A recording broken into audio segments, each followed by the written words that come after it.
లాస్ట్కి ఈ ఒక్కటి మిగిలింది. నా యూట్యూబ్ అకౌంట్ అయితే టర్మినేట్ అయిపోయింది. ఏంట్రా బాబు, 4 సంవత్సరాలు కష్టపడి ఒక్క సెకండ్లో ఛానల్ పోతే ఎలా ఉంటుంది మీరే చెప్పండి. కొంతమంది అయితే నా ఛానల్ పోయింది అని చెప్పి చాలా హ్యాపీగా ఫీల్ అవుతుంటారు, నన్ను హేట్ చేసేవాళ్ళు. సో అవ్వండి అబ్బా, ఫీల్ అవ్వండి, హ్యాపీగా ఫీల్ అవ్వండి. ఛానల్ పోయినంత మాత్రాన ఆపేస్తాను అని అస్సలు అనుకోకండి.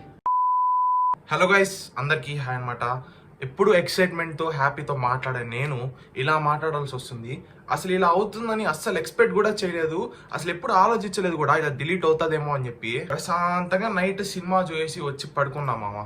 ఇంకా ఎవ్రీడే నేను అయితే వీడియో అప్లోడ్ చేశాను కదా, అలానే అప్లోడ్ చేసి ఇంకా పడుకునేసాను. మార్నింగ్ లేచి ఛానల్స్ ఓపెన్ చేస్తున్నా, ఏ ఛానల్ రావట్లేదు. అసలు యూట్యూబ్ మొత్తం పోయింది, నొక్కుతా ఉంటే రావట్లా.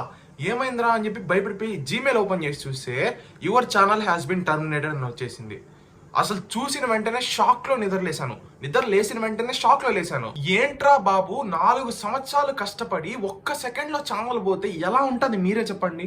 అసలు ఎందుకు రీజన్ ఏంటి అని చెప్పి మొత్తం రీసెర్చ్ చేస్తే నా దగ్గర వచ్చేసరికి 2 యూట్యూబ్ ఛానల్స్ ఉన్నాయి. నేను ఒక యూట్యూబ్ ఛానల్లో ఫిష్ వీడియోస్ అని చెప్పి, బ్లాగ్స్ అని చెప్పి ఇలాంటి కంటెంట్ తీసి పెడతా ఉంటాను. ఇంకొక ఛానల్లో ఏంటంటే నాకు వచ్చేసరికి మీమ్ పేజ్ ఉందన్నమాట. సో మీమ్స్ నార్మల్గా వీడియోస్ ఉంటాయి కదా, దాన్ని అయితే నేను తీసి పెడతా ఉంటాను. అలాగే బిగ్ బాస్ వీడియో కూడా తీసి పెట్టా. లైక్ నార్మల్గానే అందరూ పెడతా ఉంటారు కదా, ఏం కాదులే అని చెప్పి నేను కూడా ఎడిట్ చేసి మీమ్ లాగా అయితే తీసి పెట్టాను. అదేంటంటే ఛానల్ అయితే ఎగిరిపోయింది. ఆ ఛానల్ ఎగరడం వల్ల నా ఛానల్ కూడా ఎగిరిపోయింది. నేను అసలు నా ఛానల్లో బిగ్ బాస్ గురించి ఏం పెట్టలా, అయినా కూడా ఎగిరిపోయింది. ఎందుకంటే కొత్త పాలసీ అయితే తీసుకొని వచ్చేసాడు యూట్యూబ్, సర్కంవెన్షన్ పాలసీ అంట. సో దీనివల్ల నా 2 ఛానల్స్ కూడా పోయాయి. అంటే ఒక ఛానల్ పోతే పోయింది, నేను వదిలేసేవాడిని, నా మెయిన్ ఛానలే పోయింది. అంటే నేను అది నార్మల్గా క్యాజువల్గా పెట్టుకుంటా ఉంటాను, అంటే నాకు అనిపించినప్పుడు అంతా మీమ్స్ చేస్తూ ఉంటాను. ఇప్పుడు బిగ్ బాస్ ట్రెండింగ్లో ఉంది కాబట్టి నేను బిగ్ బాస్ గురించి మీమ్స్ చేశా, దానికి అకౌంట్ అయితే డిలీట్ చేసింది యూట్యూబ్. సరే చేసింది, ఆ అకౌంట్ చేస్తే నేను ఒప్పుకుంటా, సరే పోతే పోయిందిలో వదిలేసి ఉంటా. కానీ నా మెయిన్ అకౌంట్ని కూడా డిలీట్ చేసిందే. అసలు నా మెయిన్ అకౌంట్లో నేనేం చేయలేదురా స్వామి, అయినా కూడా డిలీట్ చేసింది. లిటరల్లీ 4 సంవత్సరాలు మామ, 4 సంవత్సరాల కష్టపడి 3 లక్షల సబ్స్క్రైబర్స్ కి చాలా దగ్గరగా ఉన్నాం మనము. అప్పుడు ఆ టైంలో అయితే ఛానల్ పోయింది, ఎలా ఉంటుంది చెప్పండి. అసలు సర్కంవెన్షన్ పాలసీ అంటే ఏంటి అని చెప్పి ChatGPTని అడిగాను, అది డీటెయిల్ గా చెప్పింది. అసలు ఏంటంటే నా దగ్గర 2 ఛానల్స్ ఉన్నాయి కదా. సో ఒక ఛానల్ వచ్చేసరికి మీమ్స్ ఛానల్, అది ఓన్లీ మీమ్ పర్పస్ కి మాత్రమే యూజ్ చేశాను. ఇంకో ఛానల్ పెట్స్ ఛానల్, ఇది ఓన్లీ పెట్స్ కి, వ్లాగ్స్ కి, ఇలాంటి వాటికి అయితే యూజ్ చేశాను. సో ఇప్పుడు నేను మీమ్ ఛానల్లో ఏం చేశానంటే కింద నా ఫేస్ కనబడుతూ రియాక్షన్ వీడియో లాగా బిగ్ బాస్ కి రియాక్షన్ లాగా ఇచ్చానమాట. సో దానికి ఏమైంది, నా ఫేస్ ఉంది. సో ఆ ఛానల్లో కూడా నా ఫేస్ అయితే ఉంది. IP address match అయ్యాయంట.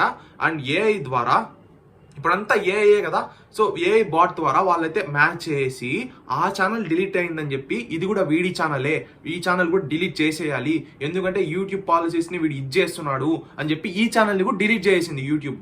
సో ఏంది నాకేం అర్థం కాలా అసలు. అంటే నేను దీంట్లో ఏం పెట్టలా, నా ఛానల్లో ఏం పెట్టలా.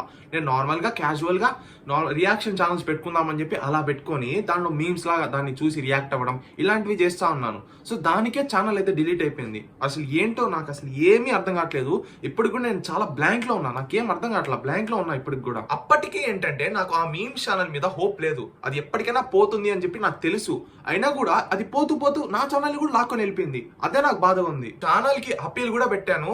సో అప్పీల్ పెడితే వాళ్ళైతే ఇంకా ఛానల్ రాదు, మీది ఇంకా రాదు అని చెప్పేశారు. ఒక్క వీడియో 2 వీడియో కాదు మామ, 600+ వీడియోస్ పెట్టున్నాను నా ఛానల్లో. సో 3 lakhs కి చాలా దగ్గరగా ఉన్నింది. సో ఇంకా 3 lakhs కంప్లీట్ అయిపోతే చాలా హ్యాపీగా ఫీల్ అయ్యే వాడిని ఒక్కసారిగా ఛానల్ పోతే అంతే బాధగా ఫీల్ అయిపోయా. లాస్ట్ కి ఆ ఛానల్ ద్వారా నాకు వచ్చింది ఇదొక్కటే మిగిలింది. సో ఆ ఛానల్ ద్వారా కూడా నాకేం అంత రెవెన్యూ రాలేదు, కానీ నేను అంతమంది ఆడియన్స్ని సంపాదించుకున్నాను. ఆ ఆడియన్స్ అంతా ఒక్కసారిగా కోల్పోయానే అని చెప్పి బాధేస్తుంది. బట్ ఏం పర్లేదు, ఇది కూడా కొత్త ఛానల్ అనమాట, సబ్స్క్రైబ్ చేసుకోండి. సేమ్ పేరుతో అయితే ఓపెన్ చేశాను, మిస్టర్ హసీబ్స్ వరల్డ్ అని చెప్పి. సో నెక్స్ట్ ఇయర్ లోపు గుర్తుపెట్టుకోండి, నెక్స్ట్ ఇయర్ లోపు అన్ని సబ్స్క్రైబర్స్ గా నేను తేకపోతే నా పేరు హసీబే కాదు. సో ప్రతిరోజు అయితే మీకు డైలీ కంటెంట్ ఇవ్వడానికి ట్రై చేస్తాను.